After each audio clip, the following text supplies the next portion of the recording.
Salam, hər vaxtınız xeyir. Deməli, bugün biokimiyaya aid maddələr mübadiləsi və plastik və energetik mübadilə aid test nümunəsi işləyəcəyik. Vaxt itirmədən testə başlayaq. Deyir ki, birinci sualda fotosintezin işıq mərhələsində əmələ gələn hansı maddələr qaranlıq mərhələdə istifadə edilir? Fotosintezin işıq mərhələsində xatırlayırıq ki, NaTH əmələ gəlir, yəni atomat hidrogen, ATF əmələ gəlir, oksigen əmələ gəlir. Bunlardan da ATF və atomar hidrogen artıq qaranlıq mərhələdə yenidən fotosintezin öz tərəfindən istifadə olunur. Zülal sintezinin başlandığını bildirən kod tripledi və bu kod tripledinin adı. Təbii ki, bu meteorini kodlaşdıran AUGD start kodu da deyirlər. Deməli, başladığını bildirir zülalın. 2 ATF və 2 ADF molekulunda cəmi neçə makroergik rabitə var? 1 ATF-də 2 dənə makroergik var. 1 ADF-də 1 dənə makroergik var. 2 dəfə 2, 4 dənə makroergik burada, 2 dənə də burada. Toplamda 6 dənə makroergik rabitə olmuş olacaq. Uyğunluq pozulmuşdur. Metabolizm, anabolizm, katabolizm. Anabola qaldırmaq deməkdir. Katabola dağıtma, tullama deməkdir. Mürəkkəb molekulların parçalanması da anabolizm mürəkkəb molekulların əslində sintezidir. Endotermik prosesdir. Ümumiyyətlə, anabolizm endotermikdir. Burada cavab olacaq, əlbəttə ki, 1 və 2. Anabolizm endotermikdir, katabolizm eksotermikdir. Verilmiş reaksiyanı həyata keçirən canlıya aiddir. Reaksiya H2S-in karbon qazı ilə birləşib glikoz əmələ gətirməsidir. Bu da işıq iştirak edirsə, deməli, burada artıq fotosintetik bakteriyadan söhbət gedir. Fotosintetik bakteriyada təbii ki, qırmızı bakteriyadır ki, H2S-dən istifadə edir. Spor vasitəsilə çoxalmır, xlorofil sərbəst halda sitoplazmada yerləşir, bəli. İşıqdan istifadə edirsə, deməli, xlorofil var. Və oksigen əmələ gəlmirsə, deməli, bu xlorofil sərbəst halda sitoplazmada yerləşir və oksigeni xaricə çıxarmır. 100 qram karbohidratın parçalanmasından alınan enerjinin 50%-i ATF sintezinə sərf olunarsa, neçə mol ATF sintez olunur? Yəni, 100 qram karbon enerjinin də 50%-ni tapa bilərik və yaxud da ki, 100-ün 50%-i 50 qram karbohidratdır. 50 qram karbohidratdan 17,6 kilojoula vuranda 8 0 düzgün getdik 30 880 kilojoul deməli enerji əmələ gəlir. Bu enerjidə ATF-in sintezinə sərf olunsa, yəni nə qədər ATF əmələ gəlir bundan? Bir makroergik rabitəm 40 kilojoul enerji saxlayırsa, biz də bilirik ki, ATF ADF-dən əmələ gəlir. Yəni, bir dənə makroergik rabitə əmələ gəlmiş olur. ADF-ə bir dənə fosfat birləşir və ATF əmələ gətirir. Ona görə də mən bu rəqəmi bölərəm 40-a, edər 22. Deməli, 22 mol ATF əmələ gəlmiş olacaq. Sonra gələk bura. Əgər şəxsdə fizioloji qlikozuriya əmələ gəlibsə, qlikozuriya o zaman əmələ gəlir ki, çoxlu şəkər istifadə edir bu adam və bunun sidiyindən şəkər axmağa başlayır. Yəni, şəkər axmağa dəyəndə sidiyində şəkər daha çox olur. Uzun müddətdəki şəkərli diabet xəstəliyinə əziyyət çəkir, xeyr. Amintuşun mübadilləsi pozulmuşdur, xeyr. Mədə şirəsində pepsinin miqdarı azalmışdır, xeyr. Lipazının fəallığı azalmışdır, xeyr. Qısa vaxt ərzində çoxlu miqdarda bəli şəkərlə qidalanmışdır. Cədvələ əsasən AB ifadəsinin qiymətini tapın. Açıq B. Eyni bir amin turşusunun daşınmasına maksimum iştirak etmiş nəqliyyat elenti sayı 6 iştirak edə bilər. Minimum iştirak edənə 1. 6-dan 1-in çıxanda 5. Yəni, növ sayını soruşur burada. Bir amin turşunun maksimum 6 növ nəqliyyat elenti daşıya bilər. Minimum da 1 növ. Zülalın biosintez zamanı hüceyrə sitoplazmasında artan və azalan maddələri müəyyən edin. Zülal biosintezində suyun miqdarı əlbəttə ki, artacaq, çünki suda əmələ gəlir. Sərbəst amintuşların miqdarı da azalacaq. Elə burada cavab budur. Artan sudur, azalan amintuşu. Bir polipeptid zəncirdə 2 peptid rabitə əmələ gətirən amintuşsu qalıqlarının sayı 98 olduğunu bilərək. Deməli, 2 rabitə əmələ gətirənlər ortadakılardır. Ortadakılar 98-dirsə, biri buradan, biri buradan, deməli 100 dənə burada amintuşu var.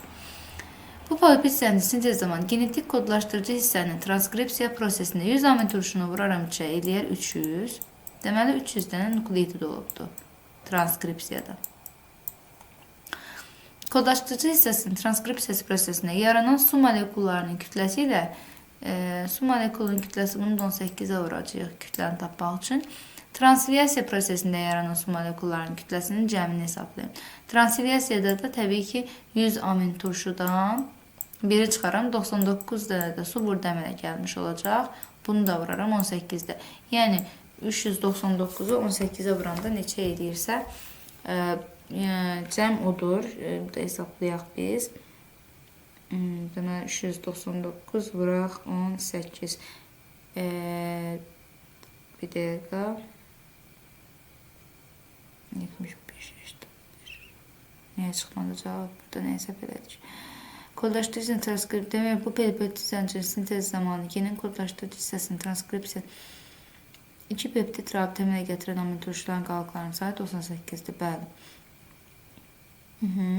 Deməli 100 dənə amin turşu var. Bu peptid zənciri sintez zamanı genetik kodlaşdırıcı hissəsinin transkripsiyası prosesində yaranan su molekullarının kütləsi ilə transkripsiyada deməli 100 amin turşudan 300 dənə nukleotid, 300'ü vuraram 18'ə.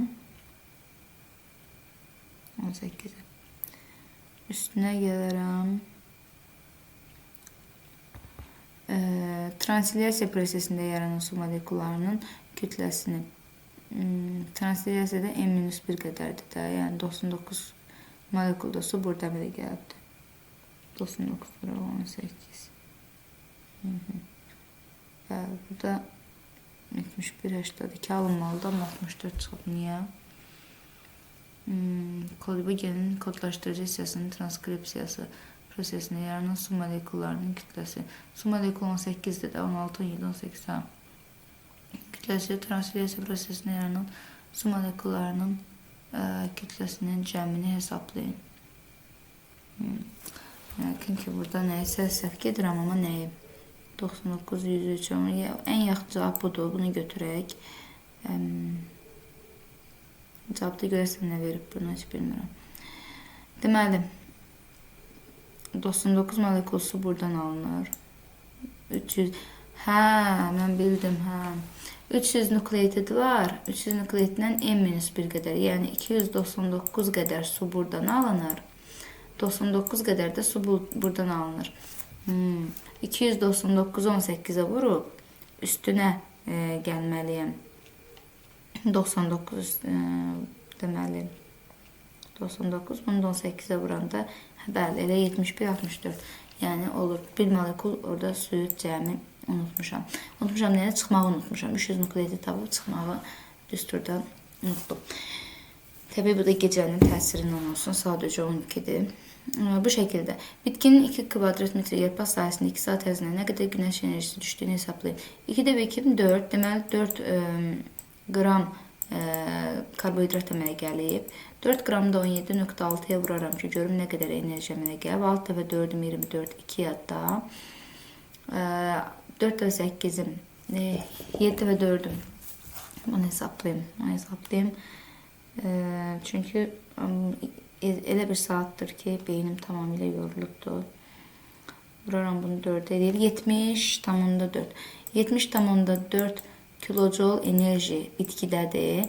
Bu 70,4'dən 100 dəfə çox da əlbəttə ki, günəşdədir. Yəni 70-40. 70-40 var, bəli. Cavab da bəndə. Olmuş olacaq. Gələk bu, qlukozanın oksigenli parçalanması zamanı əmələ gələn ATF molekullarında ortofosfat turşusu qalıqlarının sayı 18 olarsa, normalda 3'dür, deməli burada 6 dənə ATF əmələ gəlibdir. ATF əmələ gəlir. Yaranan su molekullarında olan protonların sayılarının cəmini tapın. İndi 36 dənə ATF olanda suda olan oksigenli parçalanmada olan 42'ni vuracam. Protonların sayı 8 idi, yoxsa 10 idi, 10 deyək də, yadımda deyil tam. Deməli, burada isə 6 dənə olanda 2, görək cavab çıxacaq burada. 42 vuraq 10. Vuraq 6 bölək 36. 70, bəli, cavab olacaq. B bəndi sayıların, protonların sayı 70 olacaq. Sual işarəsinin yerinə uyğun gələn variantı müəyyən edək. Fotosintez energetik mübadilənin oksigenli mərhələsi. Hər ikisi üçün oxşar cəhət nədir?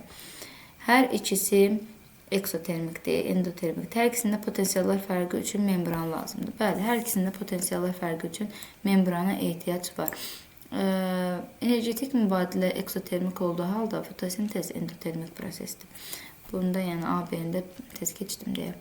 Pançeratit xəstəliyi zamanı məədaltı vəzinin xarici sekretor funksiyası pozulur, amilaza bağırsağa tökülmür və glukoza qıçqırması baş verir.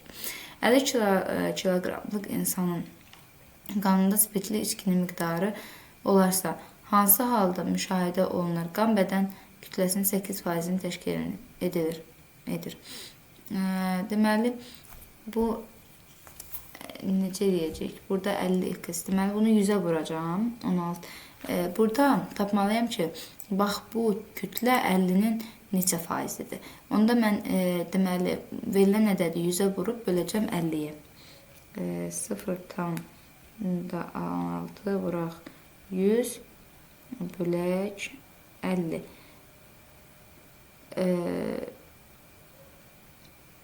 Yox, qanun neçə faizidir? Onu tapaq. Qanun neçə faiz olduğunu tapmaq üçün deməli 50-ni bölərəm 100-ə, vuraram 8-ə, 4 deməli kiloqram qanı, deməli 1,6-nı bölərəm 4 kiloqrama, 0,4. 4 olarsa hərəkətlər sevən nizam huşunu itirir və yuxuya gedir, olacaq 4%. Demək, burada necə olacaq? 50 kiloqramlıq insanın bədənində 8% qan var. Yəni 4 litr qanı var bunun. Bu 4 litr qanın neçə faizi 16 kiloqram olar? Yəni spirt bunun neçə faizini təşkil edir? Buna görə də mən 0,16-nı, 1000-də 16-nı vuraram 100-ə, bölərəm 4-ə və taparam ki 0,4%. Deməli, bu adamın qanında alkoqol var. Alkoqol, bu 4% olanda da alkoqol həmin insan huşunu itirir və yuxuya gedir. Sonra gəldik bura. Su gəlib, H3PO4 gəlib, deməli 40 kilokalori, su gəlib 40 kilokalori. X müəyyən edirik. Deməli, parçalanma prosesidir. Bu ATF-dir, bu ATF-dir. İlk başda ən böyükdən başlayıram. Bu olsun ADF, bu da olsun AMF.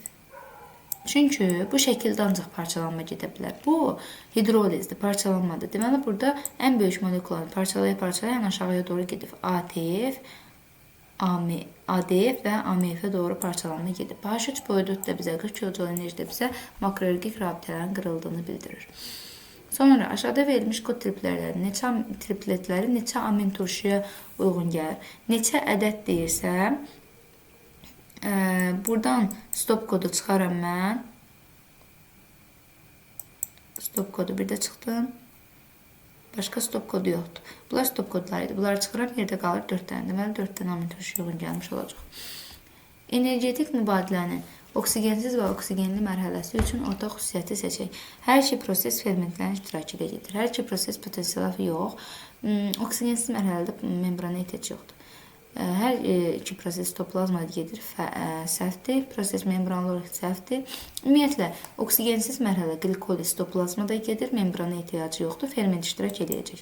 Oksigenli mərhələ membrana ehtiyacı var, mitoxondridə gedir, ferment iştirak edəcək. Hər ikisində ortaq cəhət fermentin iştirak etməsidir. Uyğunluq gözlənilmişdir. Plastik mübadilə, energetik mübadilə. Hüceyrənin struktur elementlərinin yenilənməsi prosesidir. Plastik mübadilə bir də gözlənilibdir. Eksotermikdir, energetik və 2-yə yazıbdır, səhv yazıb bunu artıq. Fotosintez bura misaldır. Fotosintez aiddir plastikə, yəni 3-ü də düz yazıb onda. Sonra üzüm maddələrin parçalanması prosesidir, energetik, 4-ü də düz yazıb. 1, 3, 4 var, hə. Endotermik prosesdir 5. Təbii ki, endotermik olan plastik mübadilədir. Ona görə 1, 3, 4 B bəndi olmuş olacaq. Bu prosesə baxaq. Bu prosesə baxıram ki, glukozadan və oksigendən istifadə edər. Yəni, bu tənəffüs prosesidir. Tənəffüs. Burada isə sudan və karbon qazından istifadə edər. Bu isə fotosintezdir. Fotosintez. B prosesi bütün canlı aləmdə rast gəlinir. Tənəffüs, bəli, bütün canlı aləmdə var. A prosesi bitkiləri xromatofor deyilən orqanizmdə baş verə bilər. Düzdür, yosunlarda baş verir. Bəzi heyvanlarda B prosesi oksigenin iştirakı olmadan baş verir. Tənəffüs, bəli, oksigensiz tənəffüs baş verir.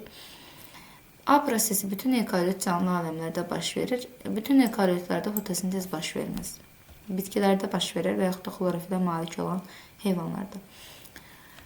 21. Eukaryot bir hüceyrədə zülal sintezi zamanı meydana gələn bəzi proseslər verilmişdir. Zülal sintezi zamanı DNT-dən məlumat verən sintezi var. Düzdür. Nüvədə və stoplazmada baş verən bu prosesləri nüvədə stoplazmada olaraq seçməliyik demək. DNT-də məlumat RNT-nin əmələ gəlməsi nüvədə baş verir. 1 və 3-ə də baxaq. Polipeptid zəncirin sintezi bu stoplazmada baş verir. Ona görə ki və nə qədər TNT-nin polipeptid bu da stoplazmada. 2-3-də stoplazmada cavab olacaq B. DNT-dən məlumat RNT nüvədə baş verəcək, qalan hər şey stoplazmada baş vermiş olacaq. Normal şəraitdə fotosintez 3 mol karbon qazı sərf olunubsa, neçə qram qlükoza sintez olunmuşdur? 6 mol olanda 180-dirsə, 3 olanda x də bərabər 90. Deməli, 90 qram qlükoza sintez olmuş olacaq. DNT və RNT-nin ATF sintezi gedə bilər. RNT və ATF sintezi gedə bilər. Nüvəcikdə ATF sintezi getməz. ATF sintezi üçün bizə mitoxondri lazımdır. Ona görə mitoxondrilərdə gedər bu. Ribosomda yox, ancaq mitoxondridə. Cavab olacaq 5. Glikoliz prosesi zamanlarla suyun kütləsi 72 qram olmuşdur. Bu zaman sintez ATF molekülləri olan makroelektrik abidələr sayını tapın. 72-ni bölərəm 18-dəki görüm neçə mol su ayrılıbdır. 4 dəfə eləyir. 4 dəfə 32, 4 dəfə. Deməli 4 mol su var. 4 mol H2O. Ümumiyyətlə, su 2 mol olanda ATF molekulu olur. 2 vuraq, makroelektrik rabitəni tapıram da 2, 4. 4 olanda da əlbəttə ki 2 vuraq, 2 vuraq, 2. Yəni 8 olacaq. Çünki 2 dəfə artıracam da bunda. 8. Deməli, neçədən makroelektrik rabitə olacaq? 8. 2 olanda 4, 4 olanda 8 dənə makroelektrik rabitə olmuş olacaq. Uyğunluğu müəyyən edin. Plastik mübadilə energetik mübadilədir. Ümumiyyətlə, zülaldan amin turşunun yaranması parçalanmadır. Yəni, energetik olacaq. Nukleotiddən DNT-nin yaranması plastikosu yapmaq, nəyisə hazırlamaq eləyəcək. Nukleotiddən DNT hazırlayacaq. Glikogendən glikozanın alınması parçalanmadır, energetik. Monosaxariddən polisaxaridin alınması əlbəttə ki, olacaq plastik. Uyğunluğu müəyyən edək. Deməli, triptofan əlbəttə ki, arıqlamaya səbəb olacaq. Lizin baş gicəllənməyə səbəb olacaq. Histidin də hemoqlobin azlığına səbəb olacaq. Eyni şəkildə lizin ürək bulanmaya da səbəb olur. Xemotrof orqanizmlərini yerinə yetirə bildiyi deyir. Xemotroflarda bilirik ki, deməli, karbon qazından və sudan istifadə edən siyanobakteriyadır. Kükürddən istifadə eləyər. NH3-dən istifadə eləyər. Karbon qazından və hidrogendən yenə istifadə etməz. Bu da fototrofdur. Burada isə ümumiyyətlə parçalanmadı. Burada cavab olacaq 2 və 4. Reaksiyaları burada yaxşı bilmək lazımdır. Başqa da heç nə.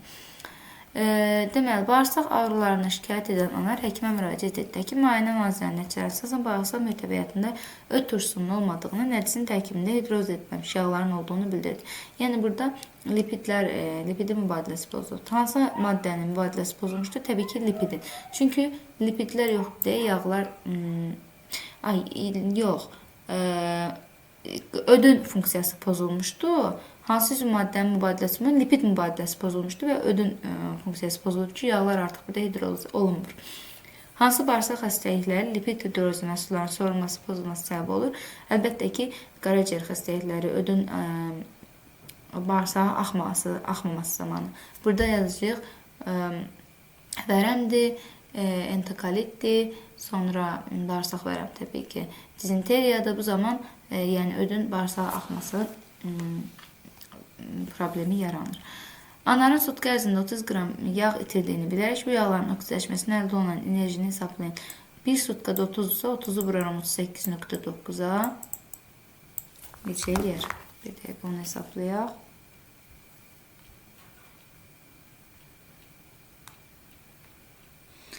1167. 1167 kilojoul, deməli bu bir gün ərzində enerji sərf edir təkcə yağların oksidləşməsində. Bu qədər. Bu qədər. Ümid edirəm faydalı olar. Nəsə öyrənmiş olarsınız bu testlərdən.